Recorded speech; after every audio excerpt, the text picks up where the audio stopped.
everyone out there in the Webiverse. I'm Tanya June Moore here live with the Sedona International Film Festival 2016. And I have the great pleasure of being here with Matthew and Cody from the movie Burning Bod. Hello. Hello. Hi. Hi. We're live streaming, just so you know. Oh, right on.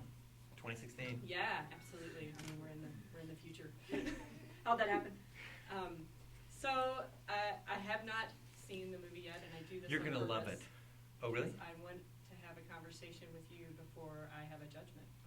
Oh, good. Yeah, right? No judging. Uh-huh. So is this your first time in Sedona? Mine, yes. Mine too. Yeah. What do you think? Nice town. Doesn't Didn't know suck. it. Didn't know it existed. Yeah. Right. No, it's like stupefyingly beautiful. Yes, Yeah. absolutely. So welcome to our Thank gorgeous you. magical Thanks for having town. us. Yes. And what gave you the idea for this movie? Well, because you don't know anything about it. It's about young people's first experience with mortality. That's sort of like you think you're immortal, and all of a sudden the cold salmon of a friend dying, and it's how you behave and misbehave when that happens. Yeah, and sort of figure it out from there. Because it is sort of like a quarter life, like what?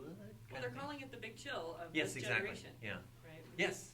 And every generation has their big chill. And it's like people think, oh, that, only boomers can have their big chill, and they're very precious. But people before that had it, and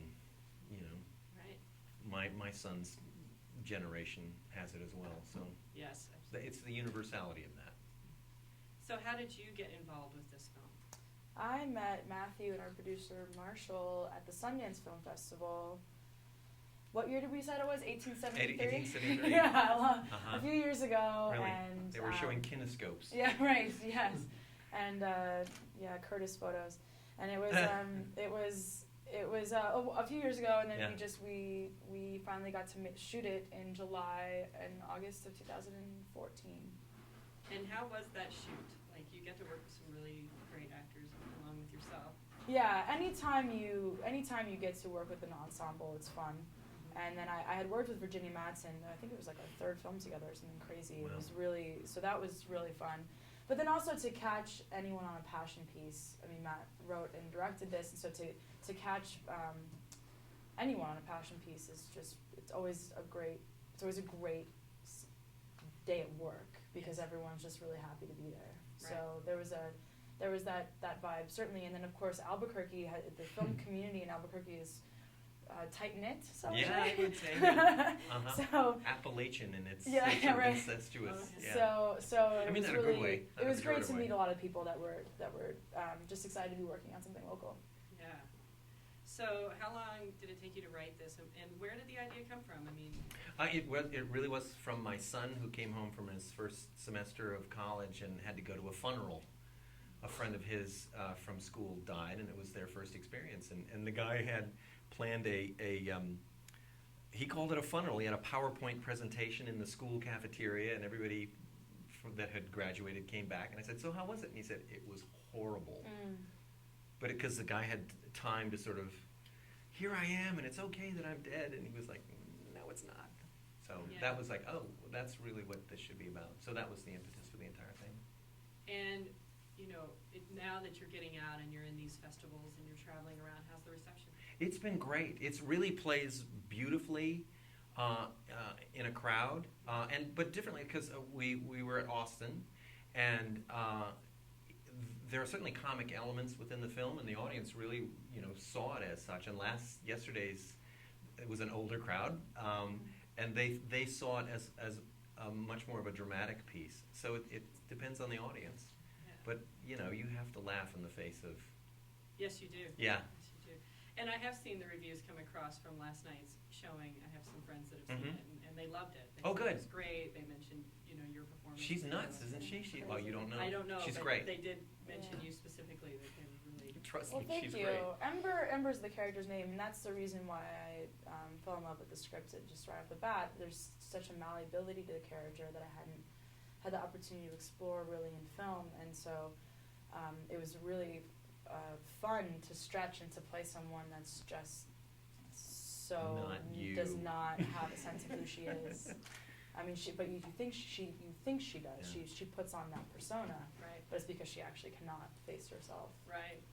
And you've done a lot of other things, so let's tell the audience. Some things. Well, you've done some things that have some notoriety that I think people might recognize you from, like Magic Mike and The Office. Yeah.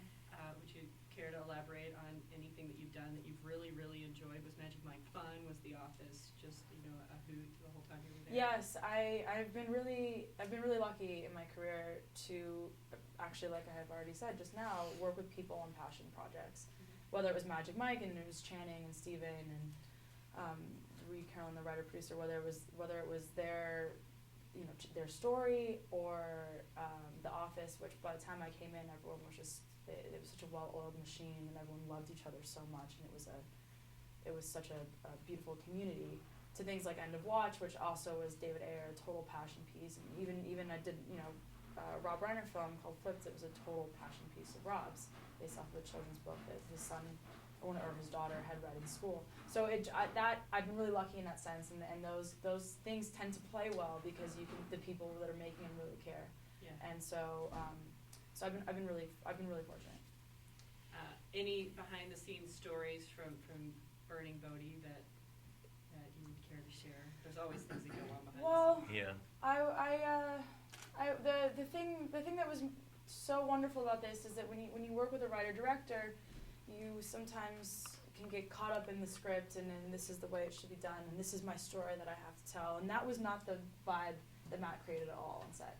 And so we were really lucky. There was a lot of freedom, and we were able to play, and it was really a collaborative process. The thing that makes this story sort of unique as well is that we shot it. And I know you love to tell the story, but we shot it on in our producer's house and on his street, and basically everything was done except for like two scenes was done within 100 yards, and so we shot it in 18 days, no location moves. Wow. And then also I would say one really fun thing is that we had a lot of the people that were like crafty and sort of the PAs were all students of yours that were basically interning for us, and that was to have that energy. They were just so excited, like, what is this? And so plus my wife did the catering, right. So it was that kind of. She's amazing. I pitched the whole thing to the actors and everybody else that it was going to be theater camp, that we were going to be like a Judy Garland thing, and we were just going to let's make stuff up, we put on a show. So it did have that vibe. It was great. Is it hard to direct what you write? My work is not precious to me that way. I mean, I put it down and it's just I'm making stuff up, and that's from the writer's point of view. That's the joy. The same with acting. It's like you're in the moment when you're making stuff up. So once it's done, I don't feel like I wrote this and it's in cuneiform and I don't feel that way. I sort of, which I think helped with the actors, because it's like, what do you bring? I wrote this. What do you bring? Right. And so I think that sort of giving them room and me. Because I just so admire what actors do. It's like, I don't know how the hell they do it. It's just nutty. Not to ruin your process or anything, but I'm kind of in awe of it, and to let them find it. I mean, I wasn't there going, Right. I didn't feel like I was shaping performances. I was just letting them play. And to see these characters come to life, like off the Yes. page, was it what you envisioned? From the moment we started shooting. And it was weird. I just really felt like we were shooting the bedroom stuff, like you getting high. Yeah. Was like the first stuff, and it was that was yes. day one. Yeah, this is, and then when Kaylee came on, she was like, she got off the plane and sat in the makeup chair, and we were like, yeah, let's put more. Yeah, you're the kind of person that gets high and puts makeup on. She's like, yeah. And then we got, her first was her mad scene. So everybody was just really game to play, and it was just a blast. Everybody just let loose. And it wasn't a surprise. It was a comfort when I saw that they knew exactly who these people were. So it was great. It's always good when actors come in prepared and they kind of have an idea of what's happening. Oh, they're doing their job. That's good. Yeah. So where do you go next from here? When is it going to be released? Yes, we open in LA March 18th, and several cities. We'll go a little wider after that, and then we'll go streaming, because it's 2016. It is 2016. Yeah. There's no chariot race scene in this movie, so we're not going to open at the multiplex. Down the street. Yeah. So the website, is there a website that people can go to keep up with it? They can go to Monterey Media. They're our distributors, and they have information about us. And then we have have our own Facebook page, and of course we have a Burning Bod website. But yeah, so It's the internet. Just type us in and it'll pop up. You can follow any of us on Instagram. Yeah, really. And any future I just projects? started my Instagram account. Oh, I have really? like 5 pictures. Nice. I have a tea bag hanging from a tree branch. That's an interesting one to first post. It's brave of me. Yeah. That's how personal I am.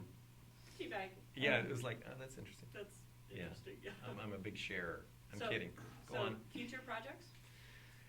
Yeah, I have some stuff lined up for the fall, but I don't believe it until you're on set. Yeah. So I just Yeah. don't. But I just came off a play in New York, which like last week, which was a complete joy. So Live performances. just sort of coming down off of that energy Mhm. into the desert. Yeah. From the New York City desert. It's been fun. You? I'm typing away, and then Marshall Barrow, the producer, I have a TV series and a feature that we want to, it's in that development stage. I mean, we have stage. scripts, but Nice. putting it out there. Nice. So Monterey Media, Monterey Media. Burning Bod. Yep. Your next viewing here at the film festival is 3:00. Yeah, 3:00 across the street. Today, across the street at Harkins. Harkin. All right. It was great talking to you. It was a joy. Thank you. Thank you very much. so Appreciate it. much. Thank you Thanks so everyone much. out there. Thanks, everyone.